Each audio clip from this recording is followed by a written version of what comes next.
Hi అండి, అందరికీ నమస్కారం. బాగున్నారండి? మేము కూడా చాలా బాగున్నాము. పొద్దున్నే అయితే మామిడికాయ పులిహోర అయితే చేయబోతున్నానండి. అందుకోసం 2 మామిడికాయలు అయితే తీసుకున్నాను.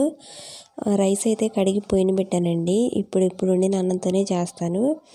ఇంకా నేను ఒక్క కాయ తురుము పెట్టుకున్నానండి. ఒక కాయకైతే ఇంత తురుము అయితే అయ్యింది. ఒక కాయ సరిపోతుందండి. 2 అయినా కానీ ఎక్కువ పుల్లగా ఉంటుంది. ఇంకా మాకైతే ఒక కాయకి సరిపడినంత అయితే నేను చేస్తున్నాను.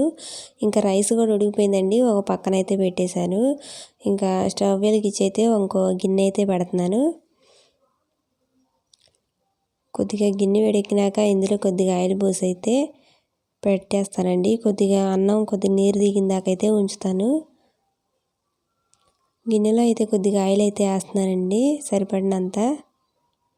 నేనైతే కాస్త తక్కువ వేసాను. ఇందులోకి అయితే ఏరుశనగ గుళ్ళు అయితే కొన్ని వేస్తున్నాను. ఇవి కాస్త లైట్గా ఫ్రై అయిన దాకా అయితే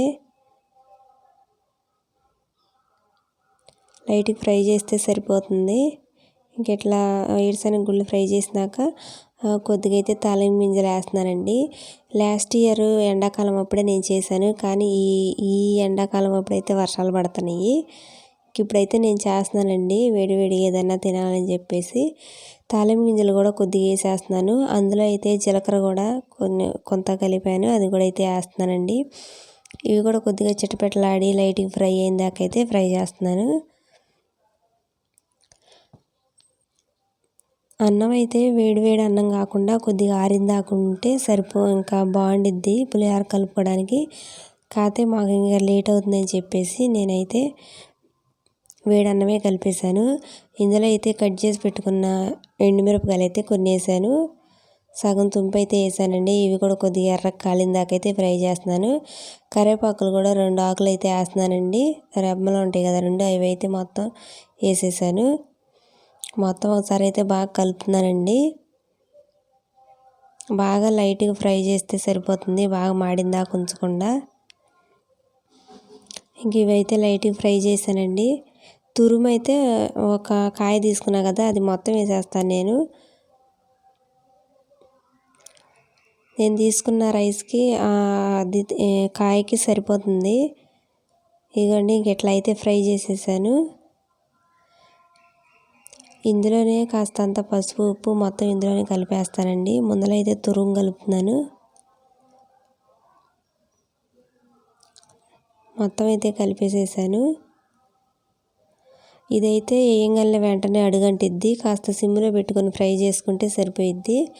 ఒక 2-3 నిమిషాలు ఫ్రై చేసుకోవాలి. ఇట్లా చూడండి, వెంటనే అయితే అడుగంటిపోయిద్ది వేయంగానే. అందులోకి అయితే కాస్త ఒక స్పూన్నర అయితే నేను పసుపు వేసాను. సాల్ట్ కూడా 2 స్పూన్లు వేసానండి. ఇంకా అన్నం వేసిన తర్వాత కూడా సరిపోతుంది అదే సాల్ట్. ఇంక నేను 2 స్పూన్లు అయితే వేసేసాను. మొత్తం ఒకసారి బాగా కలుపుకొని ఇంకొక నిమిషం 2 నిమిషాలు అట్లా కలుపుకుంటే సరిపోతుంది. ఇదిగోండి, ఇట్లా అయితే ఫ్రై అయిపోయింది. ఇంక ఇందులోకి అన్నం కలుపుకుంటే సరిపోతుంది. టేస్టీగానే చాలా బాగుండిద్దండి. ఇంకా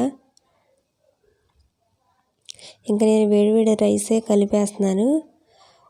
వేడి రైస్ వేసుకుంటే ఏంటంటే మనం తిప్పుతాం కదా, అది ఇంకా అన్నం విరిగిపోయిద్ది.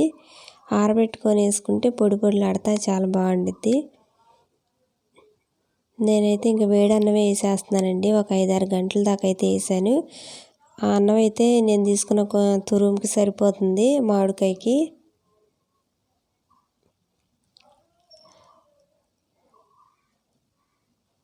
ఇంక ఇలా మొత్తం ఒకసారి అయితే చిన్నగా కలుపుతున్నాను. బాగా ఎక్కువ కలిపినా కానీ అన్నం ఏమి విరిగిపోతుంది. అందుకని చెప్పేసి నేను కాస్త చిన్నగా అయితే కలిపాను. ఇలా కలుపుకుంటే కలర్ఫుల్గానే చాలా బాగుండిద్దండి. వేడి మీద ఉన్నప్పుడు మనకు పులుపు కాస్త తక్కువగా కనపడిద్ది, అంటే తిన్నప్పుడు తక్కువ అనిపించిద్ది. చల్లారినాక పులుపు ఎక్కువగా అనిపించిద్ది. ఇట్లా అయితే నేను మొత్తం కలిపేసేసాను. మంచి స్మెల్ను బాగా అయితే ఉంది. ఇంకా నేను స్టవ్ వేపేసానండి. ఇప్పుడు చూడండి, మామిడికాయ పులిహోర ఎంత కలర్ఫుల్గాని చాలా బాగుంది. ఉంటే కొత్తిమీర కూడా వేసుకోవచ్చు. ఇంకా నా దగ్గర ఇప్పుడు కొత్తిమీర లేదండి, అందుకని వేయలేదు. నేనైతే ముందర ఒక 2-3 గంటలు అయితే పెట్టుకున్నాను, తిని చూస్తాను. ఇప్పటికే చాలా లేట్ అయింది. ఇంకా ఇంట్లో కూరగాయలు కూడా ఏం లేదని చెప్పేసి నేను ఇంకా మామిడికాయలు ఉంటే పులిహోర చేశానండి. వేడివేడిగాను చాలా బాగుంది.